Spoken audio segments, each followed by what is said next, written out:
नया जीवन। दोपहर का समय था।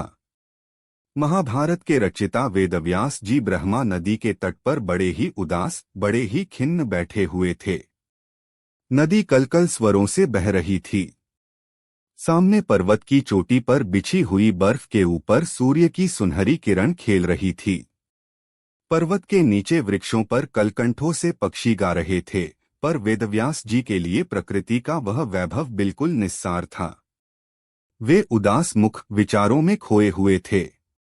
वेदव्यास जी अपने भीतर घुसकर अपनी उदासी का कारण खोज रहे थे।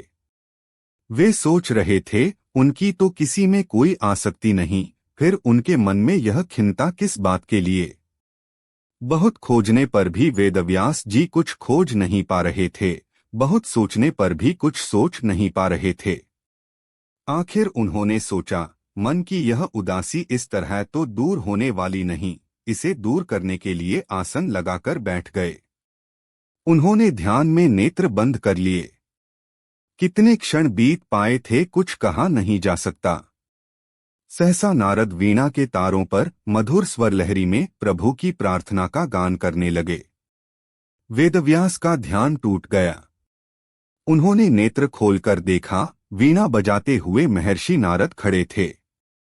वेदव्यास ने उठकर नारद को प्रणाम किया, उन्हें बैठने के लिए आसन प्रदान किया। नारद जी ने आसन पर बैठते हुए वेदव्यास की ओर देखा और देखते ही देखते प्रश्न किया, वेदव्यास जी, आपके मुखमंडल पर यह उदासी क्यों? लगता है आप अत्यधिक चिंतित हैं। वेदव्यास जी ने निःश्वास छोड़ते हुए कहा, हाँ महर्षि, मैं उदास हूँ, बहुत ही चिंतित हूँ। नारद जी ने रहस्यमयी दृष्टि से व्यास की ओर देखते हुए पुनः कहा, उदासी और चिंता का कारण? वेदव्यास जी ने चिंतित भरे स्वर में उत्तर दिया, कारण तो मुझे भी नहीं मालूम है महर्षि, कारण जानने का मैंने प्रयत्न किया पर जान न पाया। नारद ने वेदव्यास की ओर देखते हुए पुनः कहा, आश्चर्य है। महाभारत सदृश पुनीत महाकाव्य की रचना करने वाले वेदव्यास के मुख पर उदासी। वेदव्यास जी, आपके द्वारा रचित महाभारत को पढ़कर कोटि कोटि मनुष्य चिंताओं से मुक्त हो जाएंगे, पर आप स्वयं चिंताग्रस्त हो उठे हैं।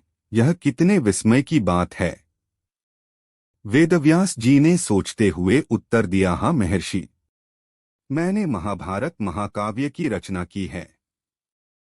मैंने आजीवन सदाचरण किया है, पर फिर भी मैं चिंताग्रस्त हूँ। मेरी समझ में नहीं आ रहा है महानुने, मैं चिंताग्रस्त क्यों हूँ? नारद ने कहा, आपका महाभारत महाकाव्य हिंसा प्रतिहिंसा से भरा हुआ है।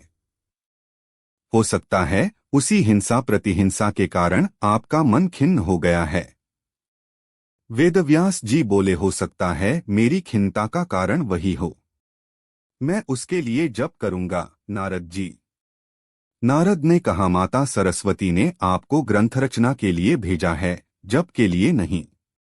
तप के द्वारा केवल आपका ही कल्याण होगा, पर ग्रंथ से कोटि कोटि मनुष्यों का कल्याण होगा। नारद जी की बात सुनकर वेदव्यास जी विचारों में उलझ गए। उन्होंने नारद की ओर देखते हुए कहा, ग्रंथ रचना तो मैं कर चुका महामुने। महाभारत से बढ़कर ग्रंथ मैं अब नहीं लिख सकता। नारद ने कहा, वेदव्यास जी, आपकी ग्रंथ रचना अभी अधूरी है। आपने महाभारत की रचना तो की, पर अभी तक महाभारत के सूत्रधार के चरित्र का गान नहीं किया। जब तक आप उसके चरित्र का गान नहीं करेंगे, आपकी ग्रंथ रचना अधूरी रहेगी। आपने उनके चरित्र का गान नहीं किया, यही आपकी उदासी का कारण भी है। यह सुनकर वेदव्यास जी विचारों की तरंगों में डूब गए। नारद ने वेदव्यास जी के मन को झकझोरते हुए पुनः कहा, वेदव्यास जी, महाभारत में आदि से लेकर अंत तक जिस लीला पुरुष का चरित्र बोल रहा है, प्रत्येक घटना में जिसकी प्रेरणा समाई हुई है और जिसने महाभारत के सभी पर्दों को उद्घाटित किया है, उस लीला पुरुष श्री कृष्ण के चरित्र का गान कीजिए। उनके चरित्रगान से ही आपकी खिन्नता दूर होगी, आपको नया जीवन प्राप्त होगा। यह कहकर नारद वेदव्यास के मन को झकझोर वीणा बजाते हुए चले गए और वेदव्यास श्री कृष्ण के चरित्र का गान लिखने लगे। उन्होंने श्रीमद् भगवत तथा पुराण की रचना की। सचमुच आज वेदव्यास जी के द्वारा लिखे हुए ग्रंथों से कोटि कोटि मनुष्यों का कल्याण हो रहा है। नदियां सूख जाएंगी, पर्वत अपने स्थानों को छोड़ देंगे, पर वेदव्यास जी की वाणी गूंजती ही रहेगी।